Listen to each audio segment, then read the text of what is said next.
Ethics in street photography is something that I get a lot of questions about.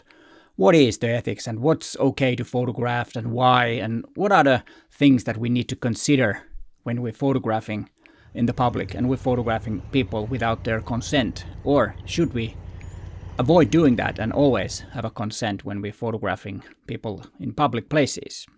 Hi, it's Peter here, and let's continue with the business. But I have to start with a disclaimer. This is not legal advice because I'm not a lawyer and I don't know every detail in laws about photographing in public places. I know a lot about it because I do that, and it is something that I need to know and want to know if and when I photograph people in the public. Besides that, the laws and the practices vary depending on the country where you live in or where you photograph. So always be aware and look for yourself what are the local laws where you are photographing. And the first thing we have to differentiate from each other is legal and ethical. If something is legal, it might not be ethical. That's something that we have to remember. For example, photographing people sleeping on a bench in a park is totally legal in most parts of the world. But is it ethical? It's another thing. Bear that in mind, that legal stuff is different from ethical stuff. And I will have some photographs at the end where you can decide and tell in the comments down below if something you think is unethical or even illegal. And then there's another thing that we have to distinguish and keep separate is photographing and publishing. The previous example of someone sleeping on the bench on a park, which I don't have any photographs because I think it's not very ethical to photograph something like that. So I don't have an example of, but you can picture something in your mind.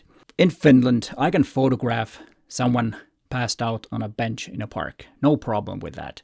But publishing, if the person is noticed and you can see who it is, it's not unless it is some kind of a journalistic thing or something about a story that, it depends. But me, because I'm not a journalist, I cannot publish that photograph. There might be a gray area in the context of art, but that's something that I wouldn't do because I'm not really sure if it's possible to photograph something like that.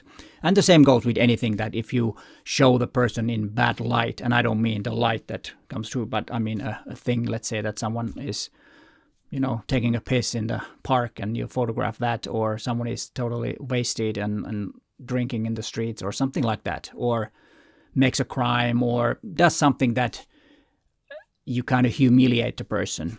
You can photograph it, at least here in Finland and in most part of the world, but publishing is another thing. I wouldn't publish something like that. Legal stuff, which is, again, not a legal advice, but some things that we need to consider and some stuff that are written in the law that has an effect in street photographs. The first one is private versus public places. In public places, in most countries, photographing freely anything is usually legal. It is considered to be part of free speech, which I think is good because without people photographing in public, it would be a boring world if we don't see different places and it's documenting what has happened and what will happen, and that's a pretty odd way to say, but anyways, you know what I mean. But then, of course, private places, like in many countries, shopping malls and private houses, private yards and private properties, you're not allowed to photograph without the consent of the owner of the property. For example, if you go do street photography in a mall, they might throw you out because it's not legal. Some shopping malls are considered to be public, and unless you are, putting tripods and lights, then it might be a little bit different thing because then you're taking up the space. And the same goes if you go in the city in the middle of a rush hour, in the middle of the railway station and put on a tripod, someone might ask you to move, of course, but that's a different thing. It has nothing to do with the possibility to photograph. We could do that without the tripod. But in many shopping malls, you're not allowed to photograph, and inside stores or something like that. In some countries, like here in Finland, if you're a journalist, you can photograph inside a store. They can't throw you out. They do it sometimes, but they're not supposed to. So there are some, areas that are different. But I wouldn't go into a store to photograph. I photograph inside a mall and railway stations and places like that. Well, the railway stations are public. You can usually photograph as long as you don't cause any trouble.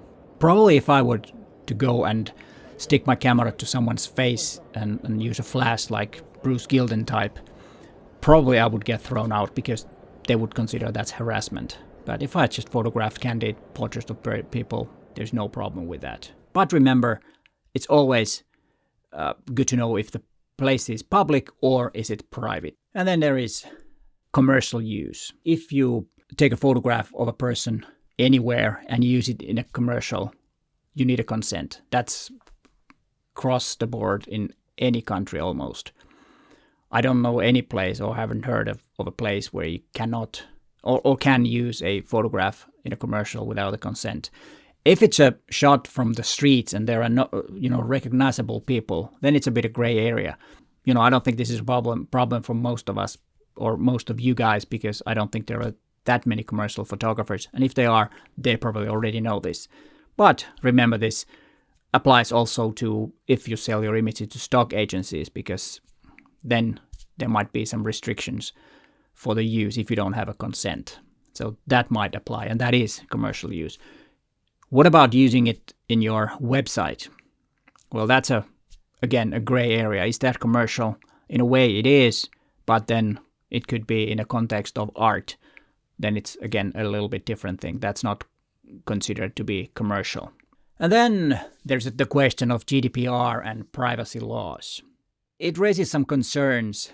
It doesn't affect you to take street photographs because, as we heard earlier, it is considered to be part of free speech.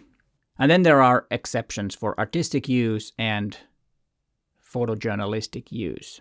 So I would not be too concerned about GDPR unless you're doing commercial shoots and you have the name so that you have a database of persons that you can identify from the, let's say, like the file name. There is a name and then you can identify. Then it could be a kind of like a data set that is under GDPR, and it's a bit of a gray area. But I, as a photographer doing art and street photographs, I wouldn't be too concerned about the GDPR. And then what about the ethical considerations? Ethics is something that the limits are in your head. You've set the boundaries. What is considered in your mind to be unethical and what's not? But the first thing, of course, is to consider that should you photograph vulnerable people, beggars, drunks, accidents, and all that. Everything is legal to photograph, but it's your duty to set the boundaries for yourself and think what is ethical and what's not. And always remember, photographing and publishing is a different thing.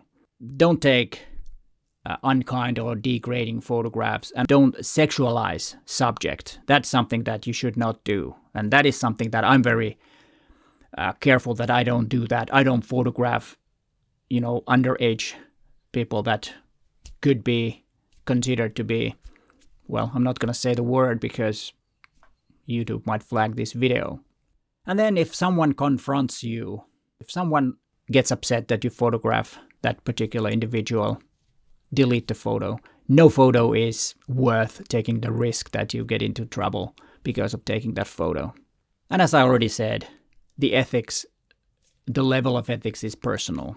So it depends. It can go from being really polite and it can go to be really Ralph Gibson style photographs.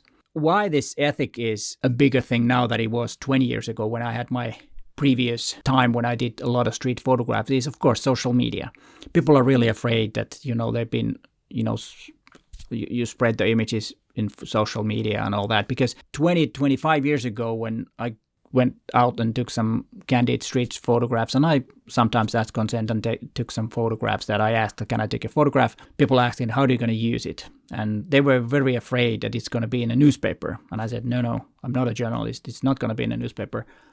It's going to be on my website and on my blogs, and they were totally fine with that. Now it's a little bit opposite. They don't mind to be in a newspaper, but many are really concerned if you post those images online. What do you think? Should you ask permission if you take a photograph so that the person is recognizable in the photograph or not? Please tell me in the comments down below. Because nowadays there are lots of comments about photographs that are like this, when the person is not recognizable and it's photographed from the back. People say that it's soulless and it's not a good photograph.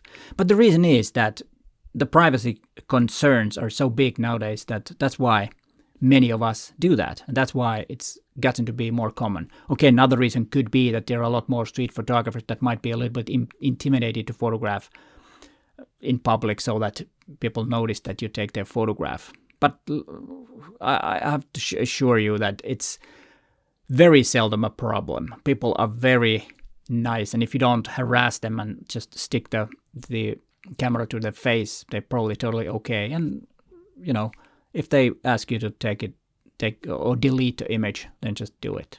And then there's one question that I haven't talked about yet. How about image editing in street photographs? And that all depends on, of course, your own ethics. If it's a document or journalistic type street photograph, then definitely don't edit it too much. But if it's considered to be art, I think there are no limits. Of course, authentic looking street photographs are a lot better than over edited images where you take stuff out. I edit my images quite a bit sometimes, dodge and burn and do some vignetting and shadow lifting and adjusting the exposure a little bit in different parts of the image. But I never take out any elements, which I think is just my rule. But of course, if you feel that something is distracting that you cannot control in that particular environment, like it usually is when you're doing street photographs, then by all means, remove some distracting things. I don't think it's not a problem at all, in my opinion. Of course, if it changes the story to something else, then it might be. But of course, that is your call. And the same goes with cropping. I crop my images sometimes, which is, in a way, taking out distracting elements. If there is something in the corner of the image that is distracting, I might crop it out. But I never gonna use generative AI to replace it with something else. That I don't do with street photographs. For commercial work, I do that a lot because that's a totally different ball game. And now, the images. I've labeled the images with a letter, and please check out those images and tell me in the comments down below, what do you think? Ethical or unethical? And also, was it wrong to show it on this video?